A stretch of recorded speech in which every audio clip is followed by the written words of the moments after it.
Hello, my name is Lars Benyon, and my research presentation is on the impact of gaming on high school boys with ADHD. So for an introduction and a background, according to the National Library of Medicine, the definition of ADHD is attention deficit hyperactivity disorder, and that's essentially marked by somebody having excessive hyperactivity or inattention in many aspects of life, which affects their productivity to a difficult degree. Secondly, it's important to know what internet gaming disorder is because it's been on the rise in recent years, and that can be defined also by the National Library of Medicine as the persistent and recurrent use of the internet to engage in games, often with other players, leading to clinically significant impairment or distress. Additionally, studying gaming and ADHD and the relation between those two is important because not only can we create a better foundation for future research on the topic, but we can also develop from that research better therapeutic solutions for not only people with internet gaming disorder, but people with ADHD who just have a problem with their gaming habits. So now for the literature review. First of all, there are 3 topics mainly that I'm trying to study. Firstly, gaming behavior in adolescents with ADHD, and there are 2 side topics that I want to study as well. One of which is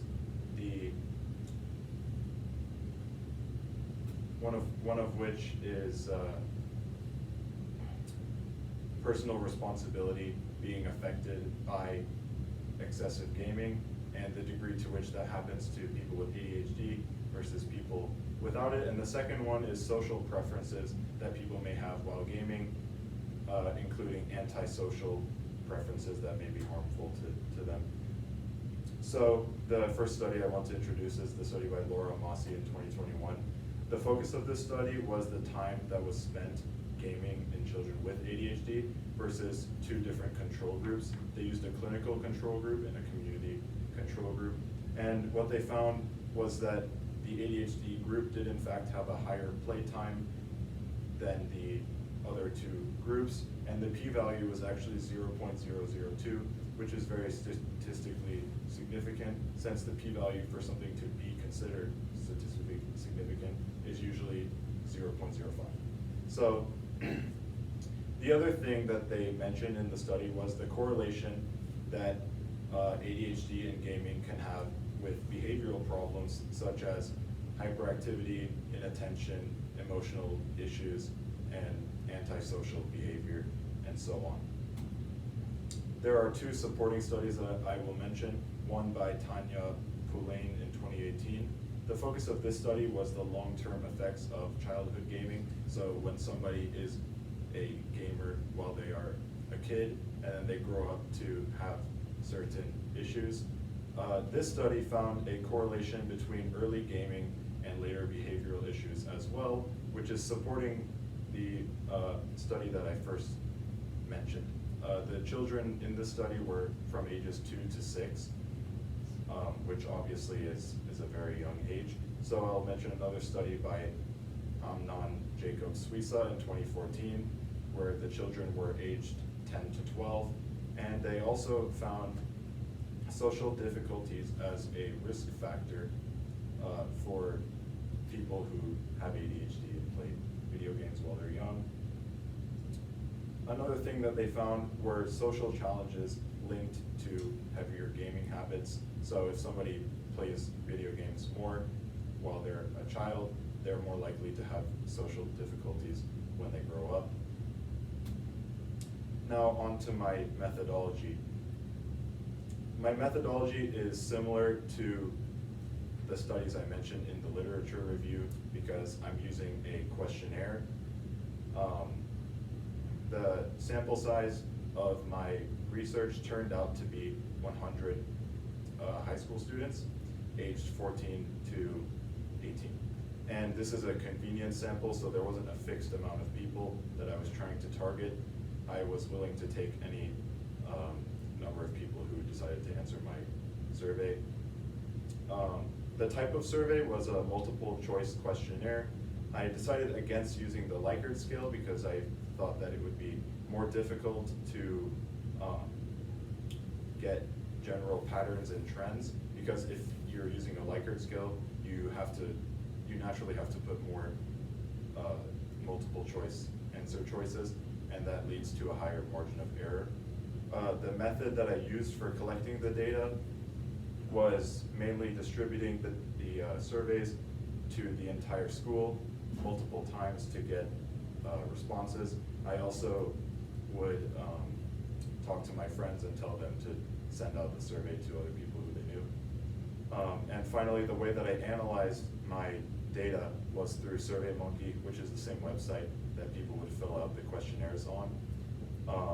The specific things that they were asked about in the survey that I decided to actually use in my final research paper were whether or not they had ADHD, so that I could differentiate the two groups, the number of hours that they play video games per week, the frequency of gaming sessions, which essentially means how many times a week does the person play video games, whether or not they believe that gaming affects their personal responsibility, and finally, their social preferences while gaming.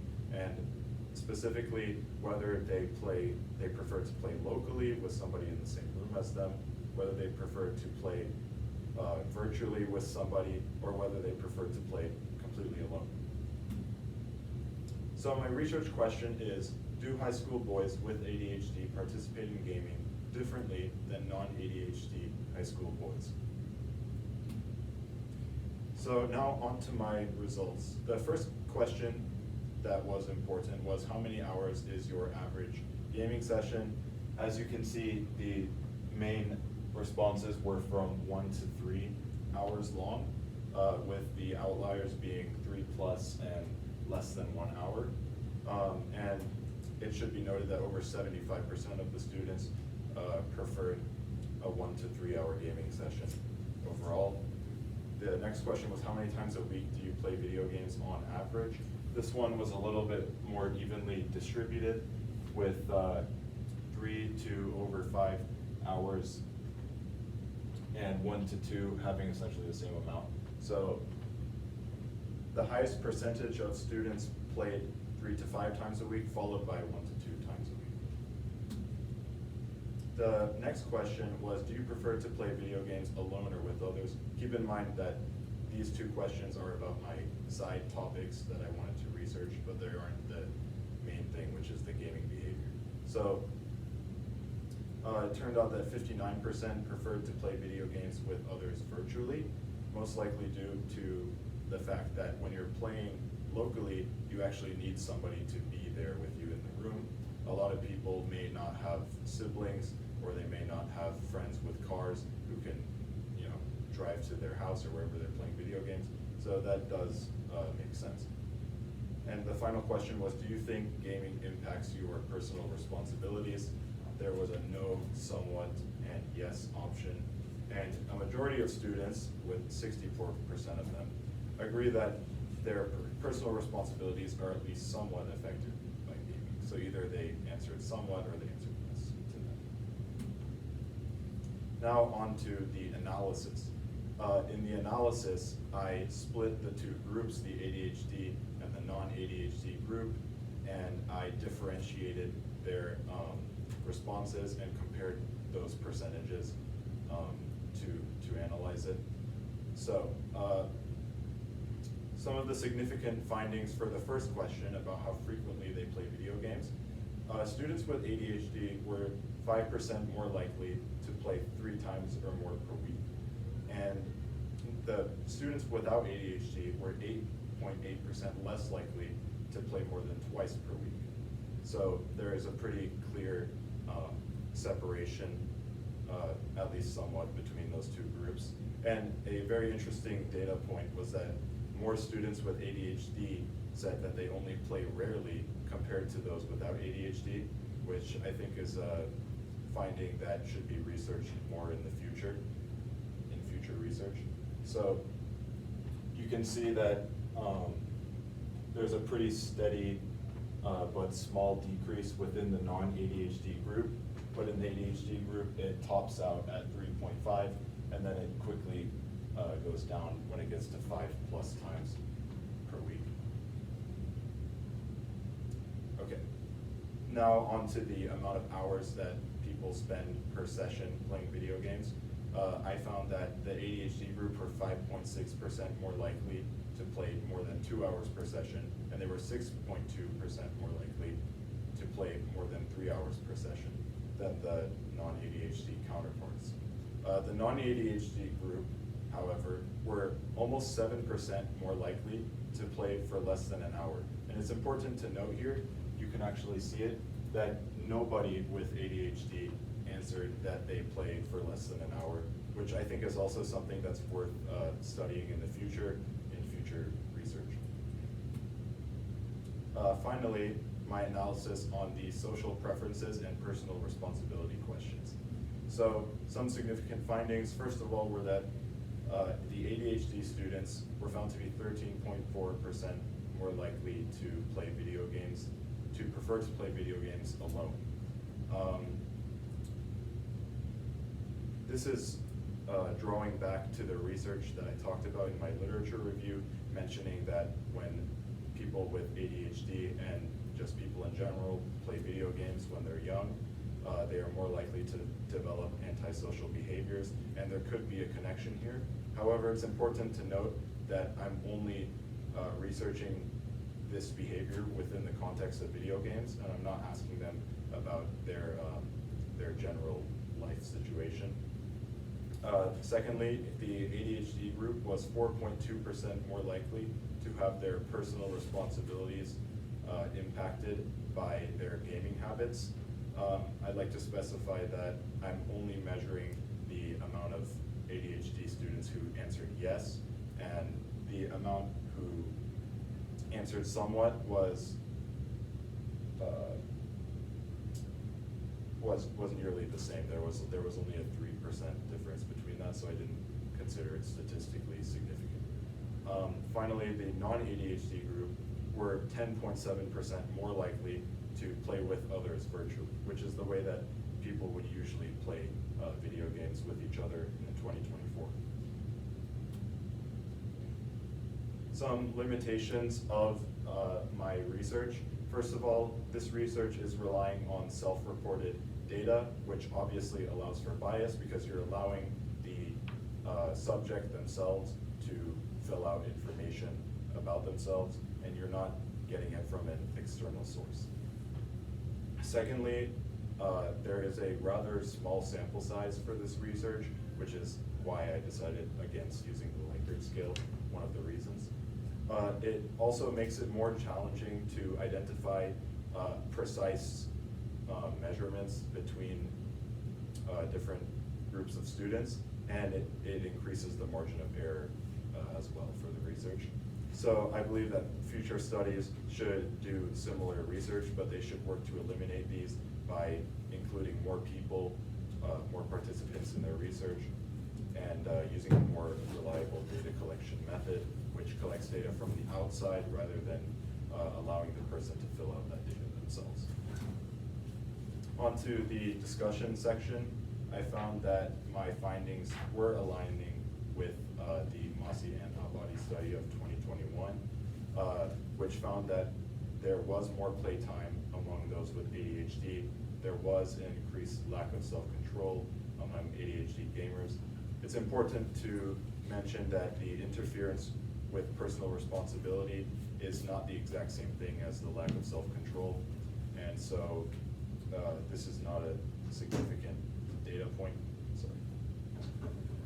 And finally, there was increased antisocial behavior among ADHD gamers, and this could suggest that there could be a connection with the people I studied having a higher amount of gaming alone. This could be connected to early childhood. However, I don't know that, so I would urge future research to study this. The study by Tanya Poulain also supports the theory about connection to early childhood. which is another reason why this should be further studied. And it showed a correlation between childhood gaming and later behavioral problems. The study by Amnon Jacob Suissa identified social difficulty as a risk factor for heavier gaming, which also links to my findings about antisocial behavior during gaming among those with ADHD.